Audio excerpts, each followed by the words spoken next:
Don't be kind. It's going to hurt you. You're so focused helping others that you might be neglecting your own needs. Remember, you can't pour from an empty cup. Hi, I'm Priyanka Gidwani, a leadership and happiness coach. And on this channel, I plan to share ideas and insights about happiness at work. By the end of this video, I'm very sure you'll be able to confidently learn how to say no to others. We've all been raised on a diet of kindness. It's been drilled into us since our childhood. But let's face it, sometimes we are constantly juggling expectations, feeling obligated to say yes to every request, every favor, and every opportunity that comes. And guess what? There's a hidden cost to this relentless pursuit of kindness. It's a cost that's often overlooked, yet it can be devastating. It's a cost of our own well being. When we are constantly spreading ourselves thin, saying yes to everything, we are actually setting ourselves up for burnout. We are sacrificing our mental health, our physical health, and our own peace of mind. Let me tell you a story. Early in my career, I would pride myself on being the one colleagues could always come to for help, for small favors, for big projects, and even to help them with presentations. There was this one time I remember staying back late for several days in a row to help a team member prepare for his presentation, even though I had my own workload. Eventually, the constant support that I was providing became an unspoken expectation. I realized that my own projects were falling behind. My performance was beginning to take a hit, and I ended up being frustrated. I struggled with guilt about saying no, and I had to pay a price for it. It taught me that kindness needs boundaries or it can lead to burnout. Why is it so hard to say no? It's a complex issue, but a few reasons stand out for me. Number one, fear of judgment. We worry about how others will perceive us if we decline a request. Number two, the need for validation. We crave approval and want to be seen as helpful and accommodating to others. Number three, guilt. We feel guilty about letting someone down or disappointing them. When we constantly prioritize others' needs over our own, the consequence can be severe.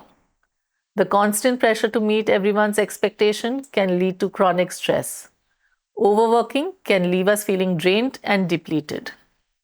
Eventually, we may reach a point of complete exhaustion, both physically and mentally. True kindness isn't about always saying yes, it's about self care. It's about recognizing your own limits and setting boundaries. When you prioritize your own well being, you're better equipped to help others. Remember what I said earlier? You can't pour from an empty cup. Let me tell you a story. After listening to the story, you need to think about what would you do if you were in the same situation. Imagine Rohan, a dedicated and hardworking manager. He was the go-to guy for his team and for his top bosses. He was the one they could always count on to get the job done. But his relentless pursuit for success and not saying no turned him into a human workhorse. He was constantly juggling multiple projects, always available for his boss, and always willing to lend a helping hand to his colleagues. But this constant pressure was taking a toll on him. He was stressed out and burnt out. He was neglecting his family, his hobbies, and his own well being. His relationship with his wife was in a bad state, to say the least. He couldn't spend more than an hour a day with his two kids, who were just 5 and 8. Just when he thought things couldn't get any worse, his boss, Mr. Patel, walked into his office with a daunting task. He needed Rohan to lead a crucial presentation to the board, and he needed it done by the next day morning. Mr. Patel promised him that if the board meeting went well, the management would promote Rohan to become the associate vice president of his department. Rohan's heart sank.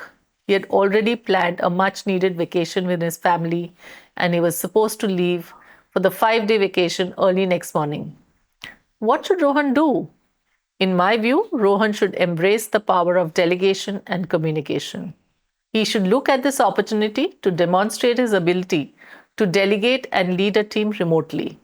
Instead of taking the entire task on himself, he could gather his team and give them a thorough brief and get them started by assigning them parts to showcase their strengths. He should then communicate the same to Mr. Patel on how he is dealing with the presentation. Rather than choosing between vacation or promotion, Rohan could choose to have an honest conversation with Mr. Patel. He should share with him that due to the last minute nature of the request, he's arranged for his team to lead the presentation, with him overseeing the same remotely if necessary. And he should communicate that he will be leaving the next morning as planned. This would set a precedent with Mr. Patel for respecting boundaries and understanding the last minute request, though important, should not be dropped on one person without due consideration. If Mr. Patel truly values Rohan, he will trust that Rohan will be able to oversee the project and review the same before he hands it off to Mr. Patel. Now, before I tell you how to say no to people, make sure you subscribe to the channel for more insightful content. Saying no can be tough, but it doesn't have to be awkward or uncomfortable. Here are a few tips. Practice in small ways. Start by saying no to small, low stake requests. This will help you build confidence. 2. Be direct. Don't beat around the bush. A simple, direct no thank you is often the best approach. 3. Avoid over explaining. There is no need to provide a long, detailed explanation for your decision. A brief, polite refusal is sufficient. By practicing these techniques, you can learn to say no gracefully without feeling guilty or anxious. Remember, it's okay to say no. In fact, it's essential for your own mental and physical health. By setting boundaries and prioritizing your own needs, you'll be able to live a more fulfilling and balanced life. So, the next time someone asks you to do something, pause, reflect, and ask yourself, is this something I truly want to do? If the answer is no, don't be afraid to say it. That's it for now. I hope you liked what you heard. I'll see you in the next one.